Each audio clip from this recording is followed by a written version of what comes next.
Hey guys, how's it going? Good to see you again. I hope you saw my Easter video put out. I hope you enjoyed it. Before we get into the text, a quick announcement. We are going to be having a live stream, a Facebook live stream again, like we did a couple weeks ago on Thursday at 7:30, and we're going to do a trivia game. Should be really, really fun. So I hope you are looking forward to that. Should be great. We will have a prize for the winner, so do your best to try and win, okay? All right. So today we're going to be continuing in James. To remind you where we were last week, we talked about the need to have gratitude for the stuff that we have because we don't want to take it for advantage. The warning to the rich oppressors, the rich rulers, the people who hoarded wealth and took things for themselves and had everything they could possibly want and still wanted more. Be grateful for what you have. Today, the lesson is about being patient and suffering. Very appropriate for today.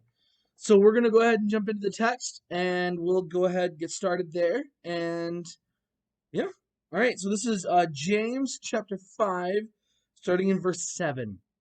Be patient then, brothers and sisters, until the Lord's coming. See how the farmer waits for the Lord to yield its valuable crop, patiently waiting for the autumn and spring rains.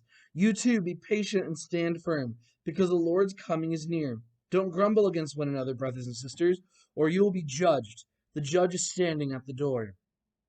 Brothers and sisters, as an example of patience in the face of suffering, take the prophets who spoke in the name of the Lord. As you know, we count as blessed those who have persevered. You have heard of Job's perseverance and have seen what the Lord finally brought about. The Lord is full of compassion and mercy.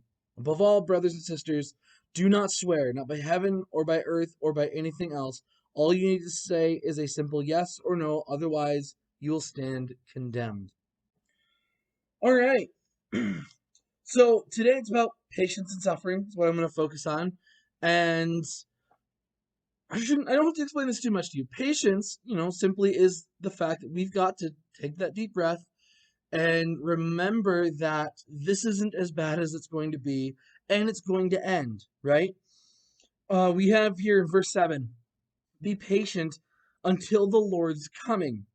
So we know that Jesus is coming back. If we kind of zoom out of our current situation and we just take a really broad view on what's going on of the whole world, suffering happens, sin exists, and people are really struggling with that.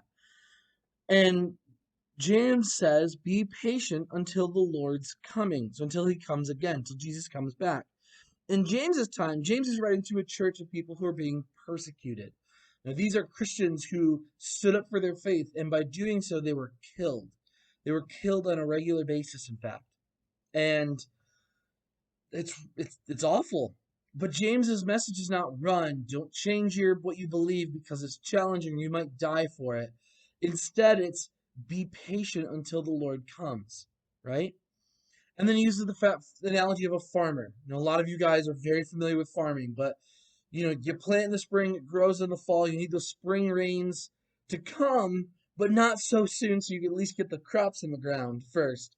It's a delicate balance, but there's a lot of faith and patience for farmers going into that practice, as many of you know. It's patience for doing like dairy farming too. I'm thinking of the Story Girls or Ariane, whose parents are dairy farmers. Cows are annoying and frustrating to work with, and they don't do what you want them to do most of the time. So it takes patience for the animals to cooperate and do what you want, and for you to have a good attitude, is to be patient. Like the warning in verse 9, don't grumble against one another, brothers and sisters, or you will be judged. The judge is standing at the door.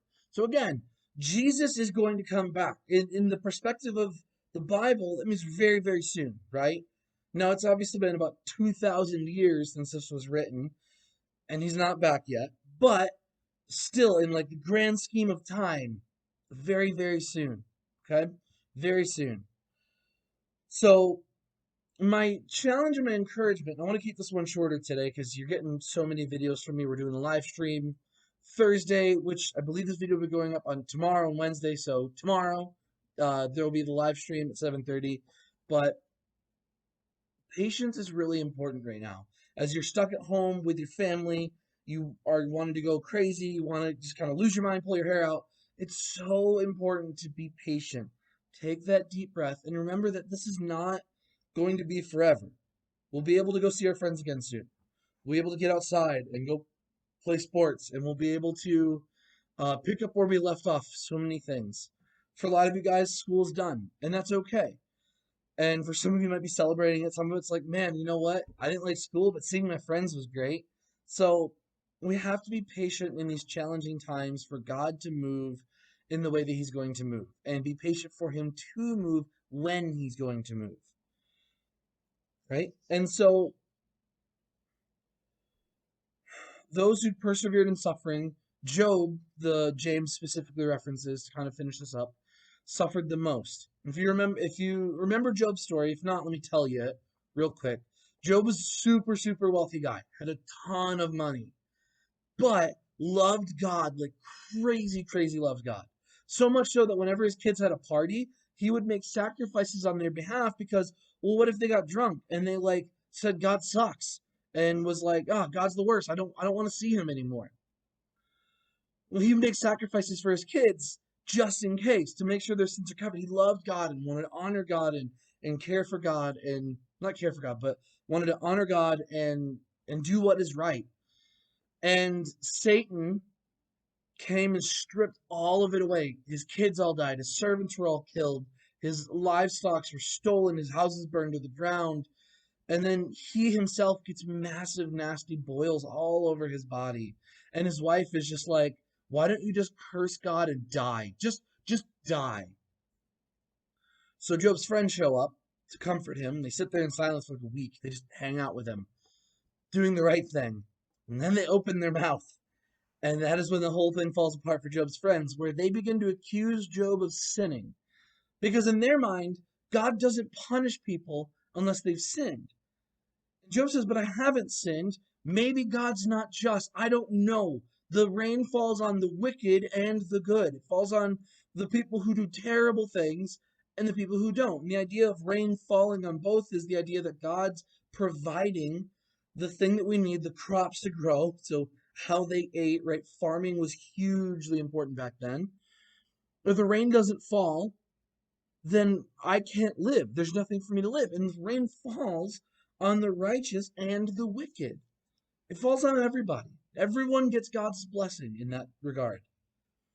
And yet, Job was patient. He never cursed God. He never yelled and was like, God, you suck, and I don't ever want to talk to you again.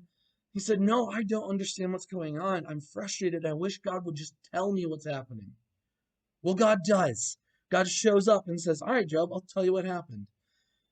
But he doesn't. He doesn't tell Job what happened. And Job still has to endure patience as God says, I prevented this horrible thing from going any further. I set the boundaries for how bad it was going to get. And you have to trust me on that. That's the message of Job. That God, even though God struck this deal with Satan, this kind of this weird game, we don't understand, we don't know what's going on. When Satan did those things, Satan did a terrible thing to Job, but Job still had patience and said, no, I will not curse God. God can do what he's going to do. It's fine. I am confused. And he asked good questions of God. And God showed up and said, look, I took care of you. You can trust me for that. So while you're stuck at home, while you're waiting, you can trust God and you can trust him to take care of you. So that's going to be where we're going to end. Have patience. This will end. It will not be stuck inside forever. And I'm very thankful for the opportunity that we can still talk. So I'll see you guys Thursday. So tomorrow, your time. And it's going to be great. It's going to be super fun. Arian will be here. So see you guys then. All right. All right. Peace out. Thank you for watching. Don't forget to subscribe to our channel by clicking the link on the upper left-hand side of your screen so you can see all of our videos when they come out. Or you can watch last Sunday's sermon by clicking the video link on the bottom left of your screen. From all of us at Sylvester Community Church, thank you and God bless.